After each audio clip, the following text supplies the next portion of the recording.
Okay, Virgo.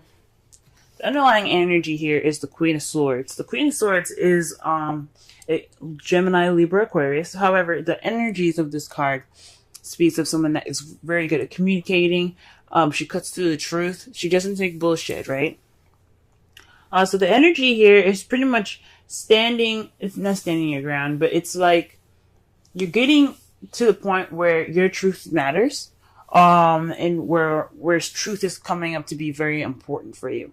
Now, with the Queen of Swords, truth is very important. She only speaks her truth. She doesn't know any other way, any other language other than the truth, than her truth, right? Or other people's truth. She doesn't mess around when it comes to lies and stuff, because when she is lied to, that breaks trust, and you don't have a chance anymore. Like, if you were going to get some help from the Queen of Swords, it would be completely obliterated. So this week is centered around energies of possibly you guys feeling more, very, straight up with stuff, feeling more,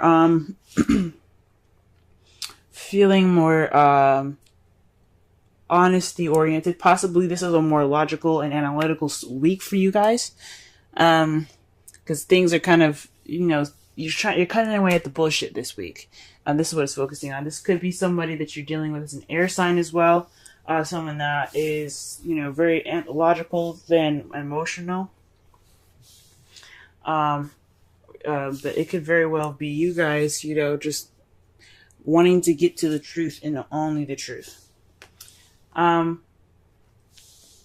the heart of the reading, we have the Queen of Swords. The Queen of Swords is someone that is loving, very nurturing, someone that's very intuitive and very in tune to their feelings. They're not very they express it, they feel it, so that's how they are. They express it through their feelings, communicating it sometimes. That's what the Queen of Swords is all about. She's all about communicating and speaking her truth and saying things, whereas the Queen of Cups, she just acts and she just feels. She doesn't actually act. She just feels those things. She doesn't exactly communicate them. So one thing about the Queen of Cups to remember is that she is all about the feels. She's all about how she feels. She's all about what she is in tune to hearing, which is which is her emotions and her feelings and things. That's why she is very intuitive, and that's why she is the tarot card reader as well. This is the problem circumstance, and it's crossed by the Three of Cups. Now, the Three of Cups is all about friendships, communities, support, a network of people. It's a group, right? So this is speaking of possibly, lack of support, maybe. You're not getting that emotional support at this time. The Queen of Cups could also be a male. This is somebody that, all the queens that come up, I like to see it as you guys, male or female. I like to see the queens as you guys, like, this is something internal, and the kings as external.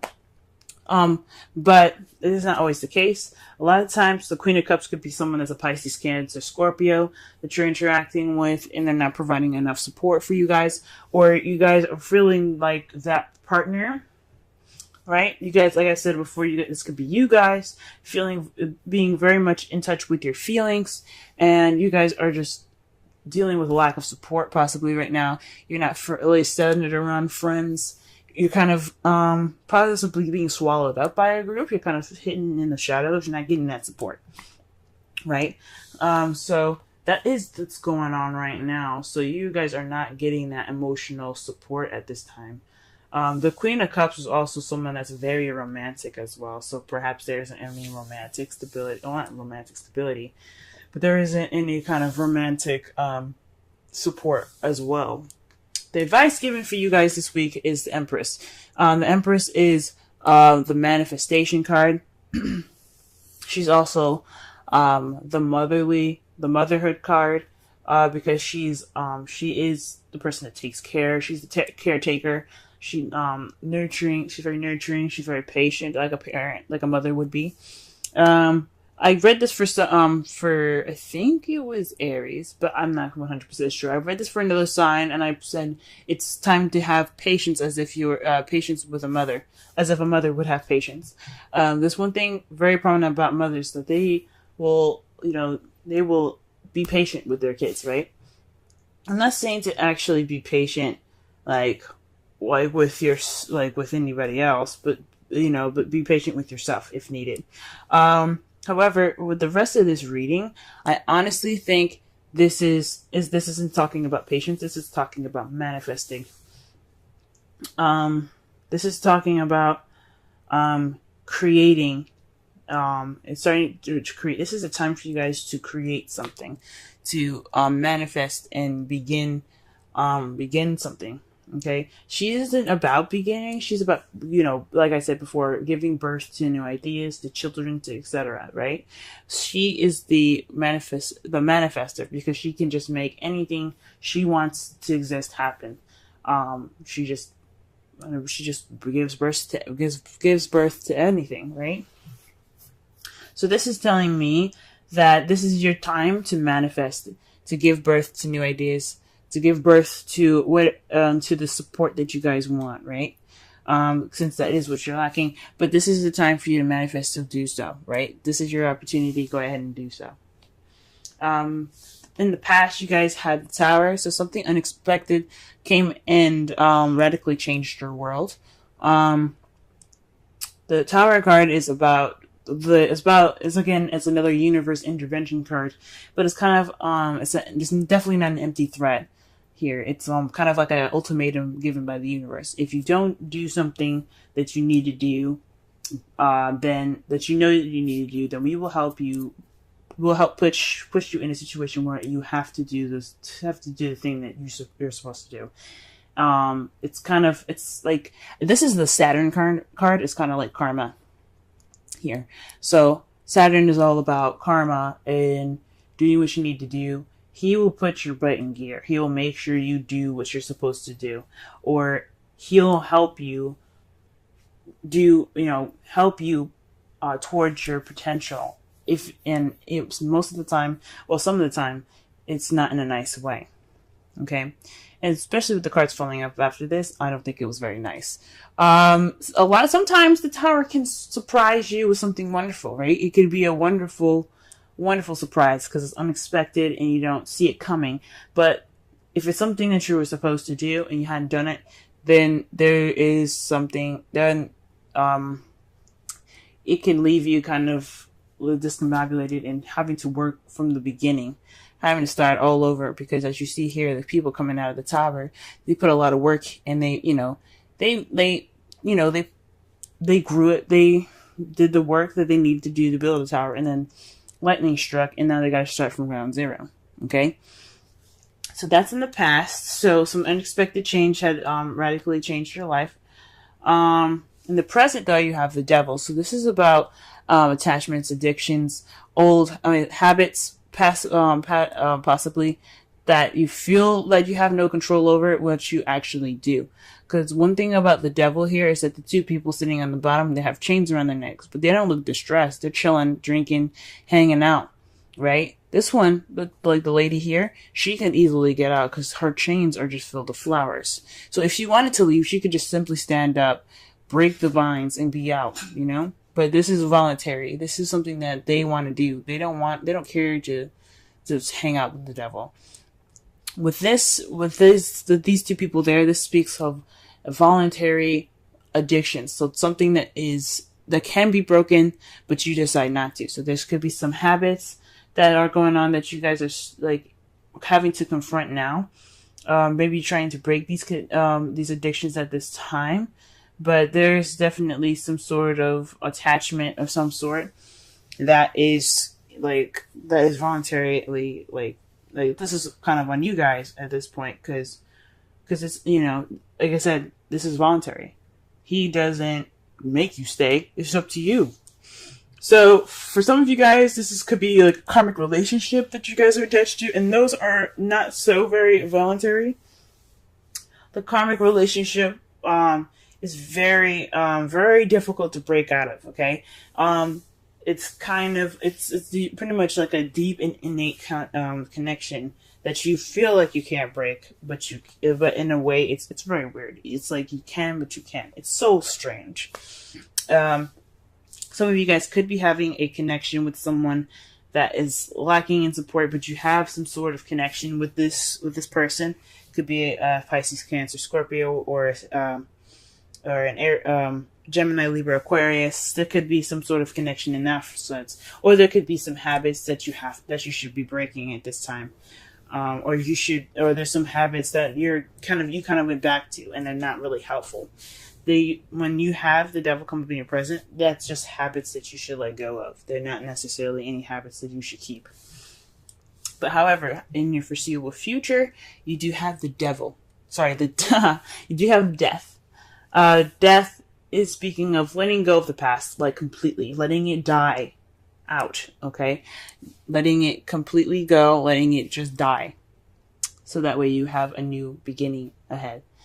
It's a slow, mournful kind of change here. As you see, there's, it's sad, it's dark, it's kind of grim, but the process is purifying. What the death is about is Pluto rules death, okay? Pluto is all about purification. So when you see this card, you see yourself in the future purified. So whatever in the past happened, it's completely died. It's coming. It's going away. It's in the past. You accept it for what it is, and you let it go. And you accept something new. You let the new come to you because you let the past go. If that makes sense. So there's a transitional change here. That is, like I said, it can be very slow. But that's how you guys see. That's how you guys see your foreseeable future. Okay. In your outcome, though, guys, you have the Page of Swords. So this is about speaking your truth, being, it may be tactless, about those truths that's going to be said here. There could be a message that's kind of that's very honest and cut to the chase, not very cushiony, if that makes sense. It kind of lacks tact, but the point is that it's a truth that is being received or is going to be given in results all of this. Okay, so that's interesting. So far from what I'm getting here, the Queen of Swords is basically telling me that for this whole entire the energies for this week is basically speaking your truth, cutting to the bullshit. Actually, it's possibly about being detached and letting and not feeling, because the Queen of Swords is all about detachment. It's about detachment, being kind of cold, right? That's one of the characteristics about air signs, is that they can detach from a situation and analytically look at it. The problem is feels, obviously. There's no feels. Or there is feelings, but there isn't any support towards those. And right now, it's about accepting and understanding. It's understanding those feelings, possibly. Or being the Empress and being the caretaker, taking care of yourself, if this is you and you're single, and taking care of your partner in regards to the feelings. And the Empress is, again, the manifestation card, so perhaps this is a time for you to manifest romance, right? Express your love. Go ahead and make the romantic gestures. Okay, so this is about expression. Now, the Queen of Swords is excellent about expression, because all that is communication, right? She's all about communication, but she's detached as well. The Queen of Cups, she's very romantic. She's all about her feelings, but she lacks expression. Okay, she's very romantic, but she doesn't express that. Okay, because that's what the Queen of Swords is about. So perhaps this is for you. This is a time for you not only to be a caretaker and for yourself, if needed, or for your partner, but this is also a time for you to manifest a romantic support between two people. I don't think this is a third-party relationship at all. because I don't see anything else. I don't see any other card other than the Three of Cups. I don't see this as a third-party relationship. Some of you guys could be dealing with a third-party relationship with the Queen of Cups, but I don't think so, okay? Especially not with the cards coming up here. For your Wisdom Oracle card, you have Serendipity, and this is just speaking about luck being on your side right now, guys. This is a time for you definitely to manifest a romantic support network for yourself, or for you and your lover or your partner, because luck is on your side. This is it's like the Wheel of Fortune. You know, the Wheel of Fortune is about change of luck, and things like that. So with Serendipity, this is saying luck is on your side.